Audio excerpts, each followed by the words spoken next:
Olá, eu sou o pastor Marcelo da Primeira Igreja Batista de Mantena.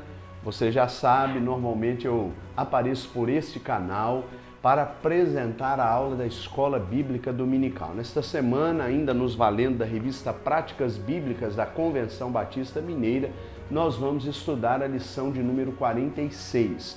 Tal lição está registrada entre as páginas 199 e 202 da revista ora mencionada. Eu queria ler o texto indicado pelo autor para servir de base para a nossa reflexão. Ele indica o Salmo de número 103, todo o texto, mas eu quero ler apenas os 13 primeiros versículos que nos dizem assim: Ó minha alma, bendize o Senhor e todo o meu ser bendiga o seu santo nome. Ó minha alma, bendize o Senhor e não te esqueça de nenhum dos seus benefícios.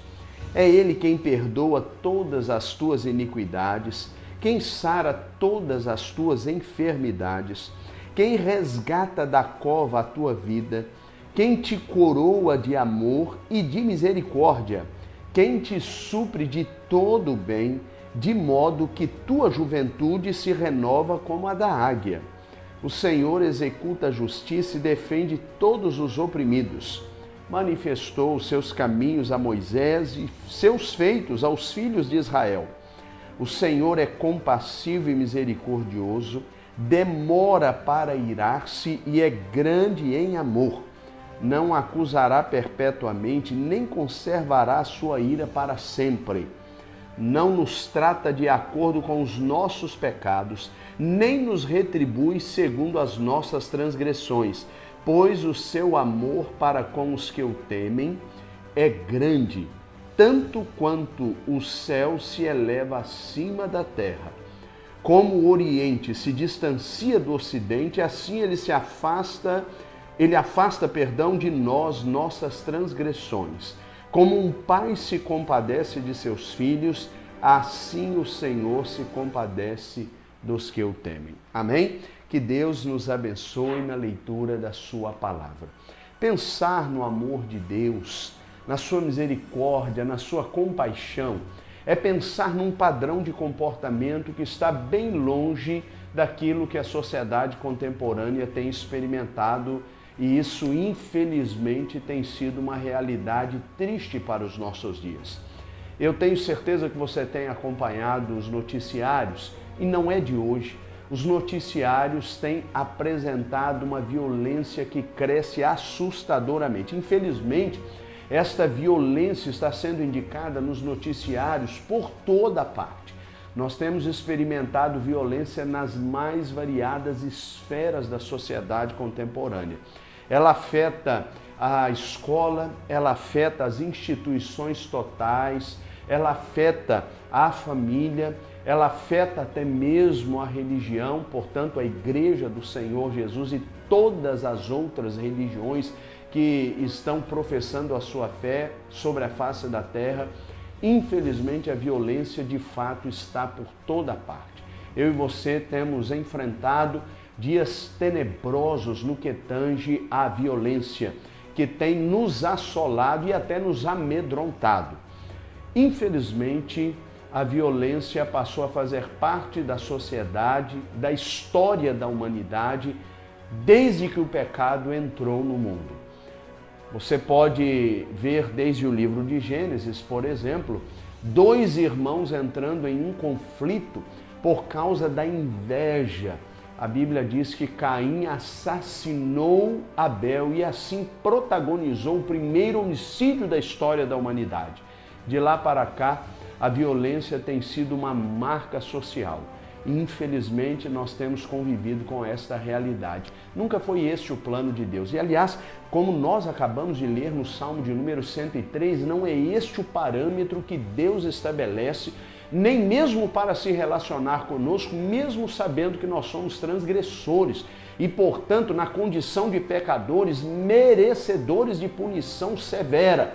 Mas Deus ainda assim tem nos abençoado, tem nos perdoado e tem nos dado, pelas janelas misericordiosas dos céus, a oportunidade de seguir em frente sem receber aquilo que os nossos atos merecem. O nosso Deus é o melhor exemplo para que eu e você estabeleçamos no contexto da família e, por conseguinte, no contexto da sociedade, uma história que diz não à violência. E eu quero desafiar você a estabelecer uma caminhada que diga não à violência. A família é o melhor ambiente para se estabelecer tal padrão. Eu queria ir direto ao primeiro tópico indicado pelo autor da lição.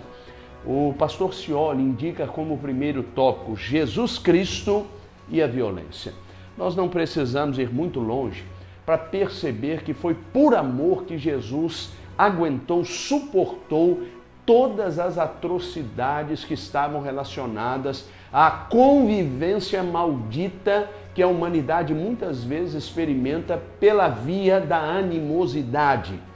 Infelizmente, Jesus foi tratado com animosidade em todos os momentos e ele experimentou isto elevado à máxima potência, sobretudo na crucificação.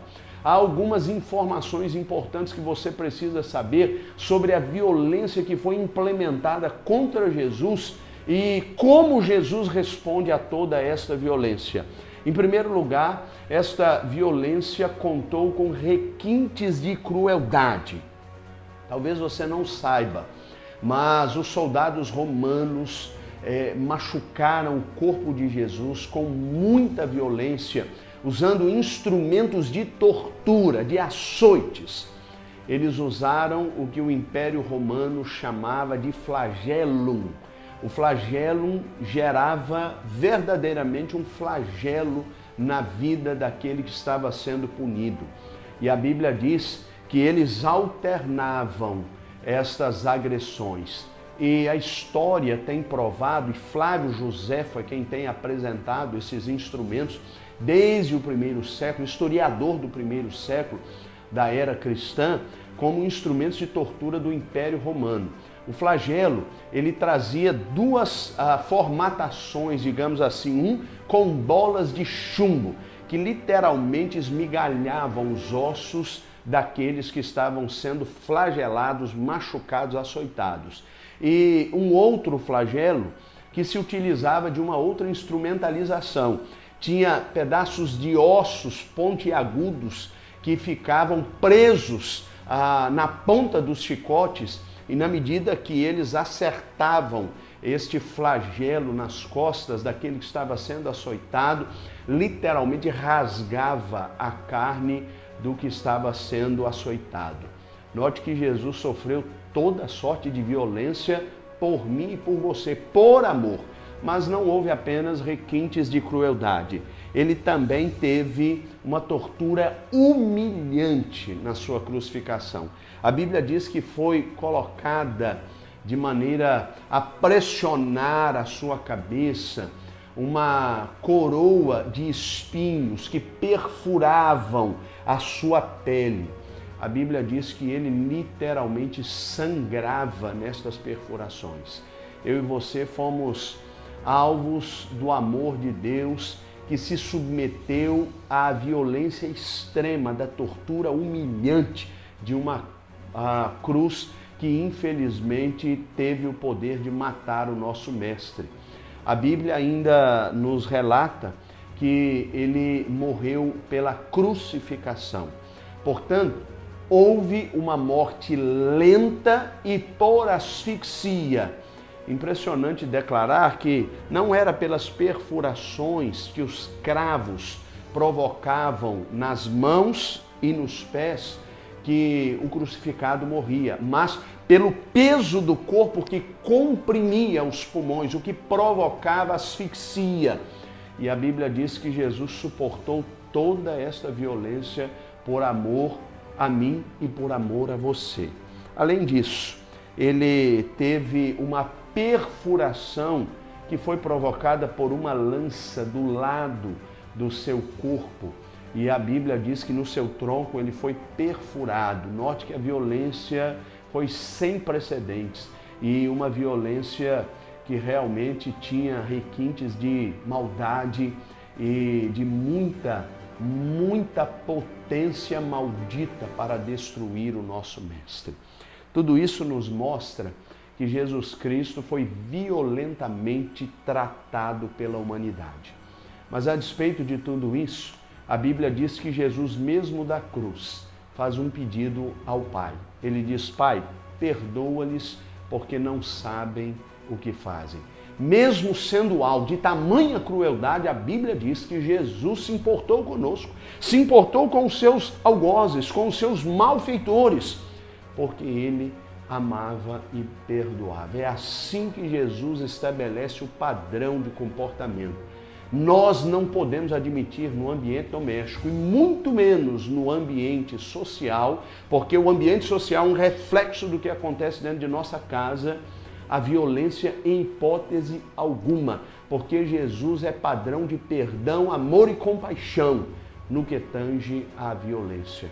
Tome cuidado, porque se você se diz seguidor de Jesus Cristo e não faz o que ele prega e o que ele vive, e não se assemelha, não se identifica com as marcas do perdão, com as marcas do amor e da compaixão que Jesus ensinou no próprio exemplo, você não pode dizer que é um cristão de verdade. A segunda proposta tópica do autor é violência doméstica. Infelizmente, nós temos experimentado este quadro dentro do ambiente familiar. E há que se considerar algumas informações importantíssimas. A primeira delas é a de que nós não podemos confundir de maneira nenhuma disciplina com violência. A Bíblia de fato ensina a disciplina e a Bíblia nos motiva a trabalhar de maneira disciplinar dentro de casa, a começar pelo próprio exemplo. Então essa disciplina precisa ser exemplar. Mas é bom lembrar que isto não significa dizer que nós temos o direito de nos sobrepor em relação ao outro na dinâmica da violência. Disciplina não tem relação com violência propriamente dita. Tome muito cuidado, há muita gente fazendo confusão a esse respeito. Aliás, existem alguns dados que o autor apresenta a respeito de informações estatísticas sobre o que tem acontecido no Brasil nesses últimos anos. Os dados têm alguma defasagem, porque são de 2013, mas já são bastante assustadores e nos ajudam a compreender o cenário no qual estamos vivendo. Vamos a eles. Em 2013, houve um registro pelas autoridades policiais de 124 mil denúncias de violência doméstica. Estas violências atingem, nas mais variadas configurações, sobretudo crianças e adolescentes. Uma informação muito importante que o autor nos apresenta: 90 mil destas 124 mil denúncias de violência têm a ver não apenas com maus tratos, mas têm a ver com a negligência. Portanto, estão relacionadas à ausência, à restrição alimentar, eu diria até a uma certa, digamos assim, falta de cuidado básico com as crianças e com os adolescentes. Eles estão realmente recebendo uma violência da parte dos seus progenitores e até muitas vezes daqueles que deveriam estabelecer o seu cuidado com uma importância muito grande. Esta é a realidade com a qual nós estamos lidando. Eu queria destacar algumas configurações de violência que não podemos admitir dentro do ambiente familiar. E isso, repito, terá reflexo na sociedade. A violência verbal. Há muita gente que não agride com as mãos, não agride com os pés, mas agride verbalmente, com xingamentos, com impropérios e muitas vezes com agressões verbais humilhantes, em tom de violenta pancada verbal. Você não pode permitir que as discussões sejam tratadas no âmbito familiar neste nível. Então a violência verbal é um mal que acomete a sociedade contemporânea e dentro de nossas casas, infelizmente, muitas vezes ela tem ecoado e ecoado muito alto. Segunda violência que eu queria destacar é a violência emocional. Esta é de uma humilhação fora do normal. A violência emocional difere um pouco da violência verbal no que tange a questão da autoconfiança, porque a violência emocional, ela trabalha para minar a autoconfiança alheia.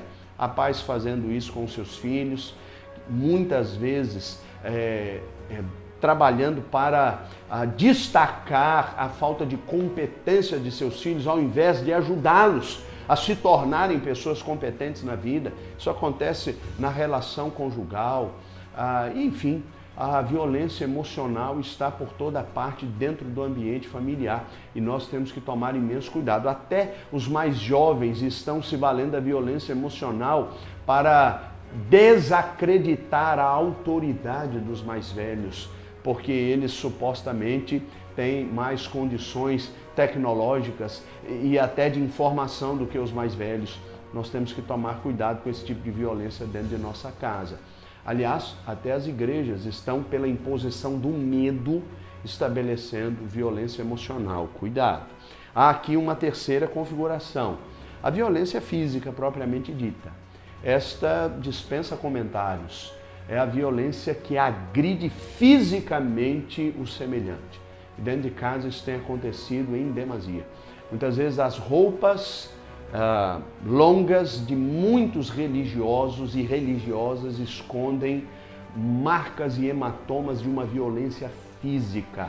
Nós precisamos dar um basta nisso, porque isso não tem nada a ver com o Evangelho. Aliás, isso é hipocrisia, porque muitos desses que violentam fisicamente seus filhos e esposa, e muitas vezes até o marido, estão na frente da igreja pregando, dirigindo, lecionando na escola bíblica dominical e até mesmo dirigindo louvor emocionado na frente da igreja, no altar.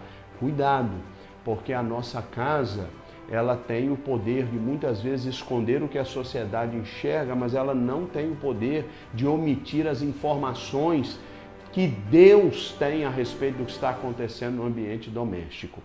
E por fim, a violência sexual. Infelizmente isso tem sido muito comum.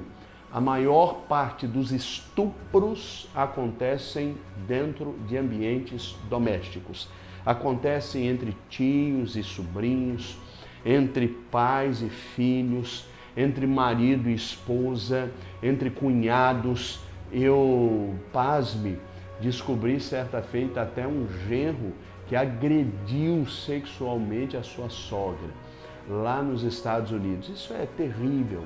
Nós temos que tomar imenso cuidado, porque tal comportamento denota necessidade de tratamento psicológico, é um crime e precisa ser resolvido na dependência de Deus. Então, não admita essas configurações dentro de sua casa.